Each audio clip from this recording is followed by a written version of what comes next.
আজকে আমি ইংরেজি বিষয়ের বেজলাইন মূল্যায়নের ছক নিয়ে এসেছি।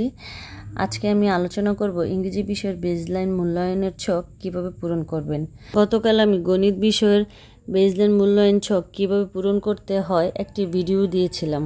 তো অনেকেই প্রশ্ন করেছেন, আপু ধরেন একটার মধ্যে 4টি প্রশ্ন আছে, যদি 1টি 2টি বা 3টির উত্তর দেয় তাহলে কি দেব, ক্রস দেব নাকি টিক দেব? শিক্ষার্থী যদি 2টির উত্তর দিল আর বাকিগুলোর উত্তর দিল না, তাহলে তাকে কি দেব, ক্রস দেব নাকি টিক দেব? যেহেতু ইংরেজি মূল্যায়নের ছকেও আমাদের কোনো নম্বর প্রদান করতে হয় না বা হবে না, আমাদেরকে ক্রস এবং টিক চিহ্নই ব্যবহার করতে হবে। তাই আমি বলবো আজকের ভিডিওটি যদি ভালোভাবে দেখেন তাহলে গণিতের বিষয়টিও বুঝতে পারবেন। ভিডিওটি খুবই গুরুত্বপূর্ণ। প্রথমে আমি আপনাদেরকে দেখাবো ইংরেজি বিষয়ের মূল্যায়ন ছক পূরণের যে আমাদের নির্দেশনাবলী আছে বা গাইডলাইন্সগুলো আছে, সেগুলো গাইডলাইন্সগুলো হলো, এখানে দেখেন বলা আছে বেজলাইন টুলস পরিচালনার পর শিক্ষার্থীর পারগতা সম্পর্কিত তথ্য নির্ধারিত ছকে লিপিবদ্ধ করতে হবে। এক্ষেত্রে প্রতিটি প্রশ্নের আলোকে শিক্ষার্থীর পারগতা ছকের নির্ধারিত কলামে টিক চিহ্ন বা ক্রস চিহ্ন দিয়ে পূরণ করতে হবে। প্রথমে আমি ইংরেজি ছকটি দেখাচ্ছি। এখানে স্পিকিংয়ের উপর জোর দেওয়া হয়েছে। এটি হচ্ছে 5ম শ্রেণীর মূল্যায়ন ছক। তো 1 নম্বরে আছে ইন্ট্রোডিউসিং ইউরসেলফ। শিক্ষার্থী যদি টুলস পড়ে বুঝে নিজের সম্পর্কে বলতে পারে তাহলে টিক দিব, না বলতে পারলে ক্রস দিব। এখন কথা হচ্ছে অনেক শিক্ষার্থী অনেকগুলো বাক্য বলবে, আবার অনেকেই কম বলবে। সেক্ষেত্রে লক্ষ্য রাখতে হবে যে সে নিজের পরিচয় তুলে ধরতে পারছে কিনা।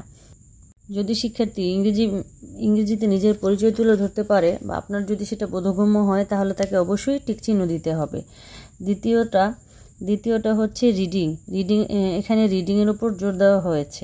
একটা টেক্সট দেওয়া থাকবে, শিক্ষার্থী পড়তে গিয়ে কোন কোন শব্দগুলো সে উচ্চারণ করতে পারলো না বা বলতে পারলো না, সেই শব্দগুলোকে লাল কালি দিয়ে মার্ক করে রাখবেন। এতে পরবর্তীতে তার শিখন ঘাটতি আপনি সহজেই ধরতে পারবেন, সেইভাবে ব্যবস্থা নিতে পারবেন।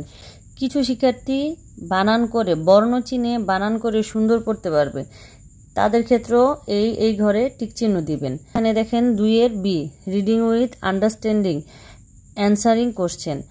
উপরের টেক্সটটা রিডিং পড়ে সে বুঝে প্রশ্নের উত্তর বলবে বা লিখবে। যদি সে বলতে পারে তাহলে টিক চিহ্ন দিবেন। এরকমই 2টা 3টা প্রশ্ন থাকতে পারে, থাকলে যে কটা বলতে পারে সে কটাতে টিক দিবেন, আর যেটা বলতে পারে না শিক্ষার্থী মূল্যায়ন টুলসে ক্রস দিয়ে রাখবেন, আর মূল্যায়ন ছকে টিক চিহ্ন দিয়ে যাবেন।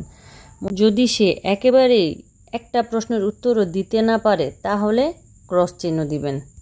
এরপর আছে রাইটিং পার্ট। এখানে লেখার উপর জোর দেওয়া হয়েছে।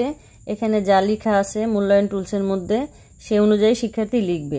এখন লিখতে গিয়ে দেখা গেছে কিছু প্রশ্নের উত্তর সে সম্পূর্ণ লিখতে পেরেছে বা সবগুলো হয়েছে, তাহলে টিক চিহ্ন দিবেন। আর যেগুলো হয়নি সেখানে মূল্যায়ন টুলসে ক্রস দিয়ে রাখবেন আর মূল্যায়ন ছকে টিক চিহ্ন দিবেন। আর 3, 4, 5 থেকে কোনো অংশ যদি শিক্ষার্থী খাতায় একেবারেই না লিখে তাহলে মূল্যায়ন ছকে ক্রস দিবেন এবং শিক্ষার্থীর মূল্যায়ন টুলসেও ক্রস দিবেন।